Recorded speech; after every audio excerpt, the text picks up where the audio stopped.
Hey everybody, it's Undone Lyric, and I spent quite some time on this video, so I really hope you guys appreciate it and enjoy what I'm bringing to you, because it's going to be a learning experience.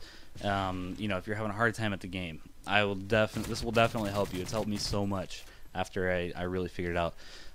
So this whole video is not actually going to be split off like this. It's going to switch after a little bit.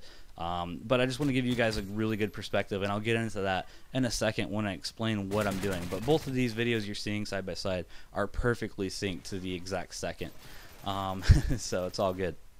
And this is really geared to helping you learn the spawns.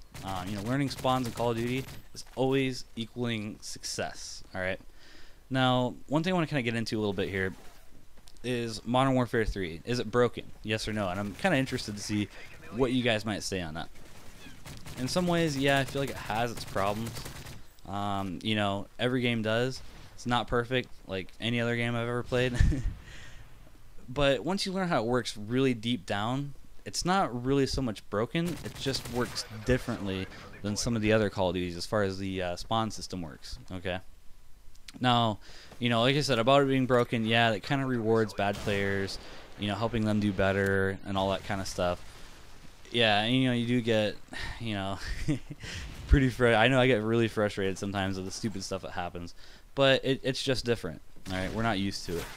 So, one thing I kind of want to get into is, let's say, Black Ops spawns versus Modern Warfare 3 spawns. Now, in Black Ops, the way the spawn system works, in case you didn't know, is basically you could run into their spawn, take them out, and they're not going to spawn in that same exact place or right behind you.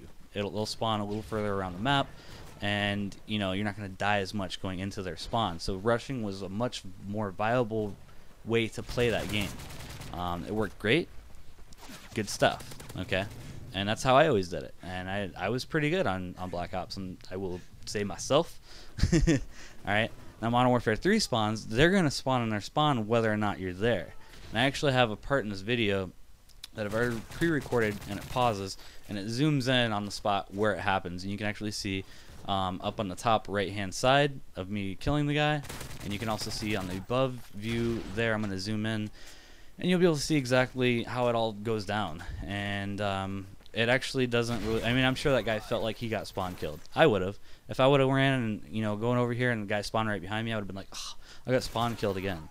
Well, it's because you ran into their spawn. Pay attention to where your teammates are on the minimap. And, the enemies are going to be where your teammates are not, unless someone's rushing, of course. Okay. So, now let's talk a little bit about lag.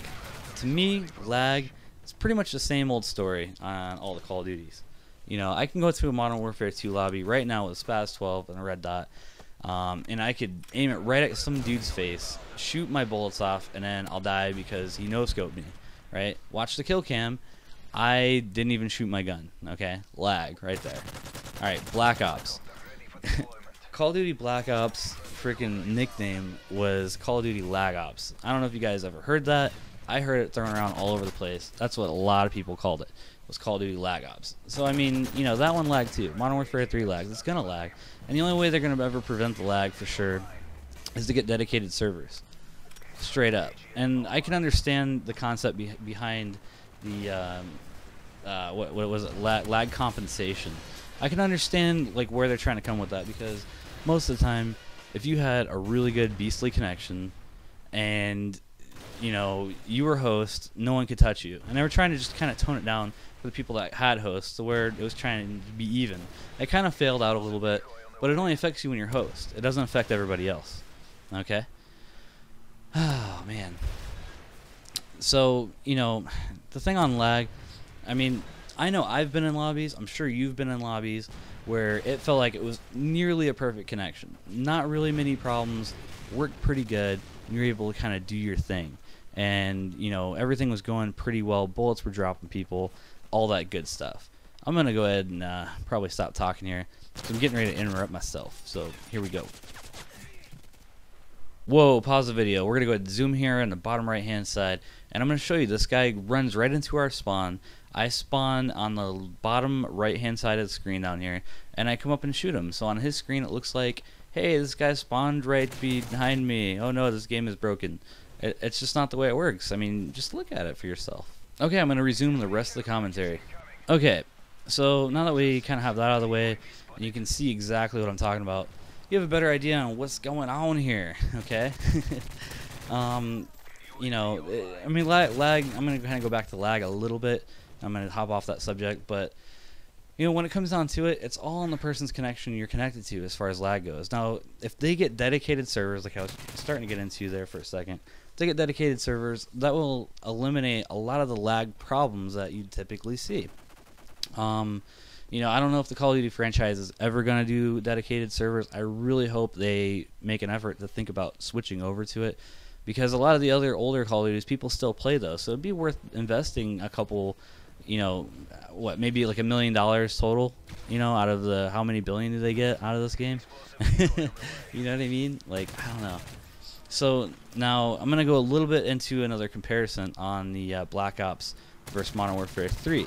Now this one's going to be for the good players and bad players. Now on Black Ops, the better players did better, the crappier players did crappier. And, you know, one of the big reasons I feel like was on Black Ops the guns had more recoil. If you could control the gun better, you know, and better than most people, and you could aim it faster and aim it at people more likely, you know, you were going to win that gunfight, and, you know, you were going to get the kill. Now a bad player may not have had as good as aim, all that kind of stuff, and they were going to die. And there wasn't really too much you can do about it. Now Modern Warfare 3, you know, you have, like, you know, dead man's hand. You got people that are, you know, running around panic knifing, like right there. You got, you know, all kinds of stuff that just, you know, make it to where the good players, you know, have to be so much more cautious. And, you know, it's hard to just run up in the middle of everything and say, ah, I got you. Can't do anything. And so, in conclusion, Modern Warfare 3 is definitely, without a doubt, a very team-based game. They want you to work together as a team. That's why the support kill streaks are there, and that's why you need to be around your teammates when you're trying to actually win, like a team deathmatch, for example.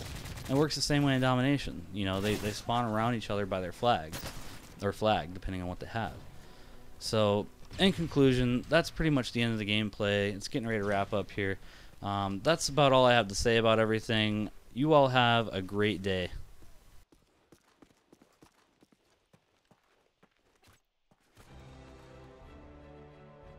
Job complete.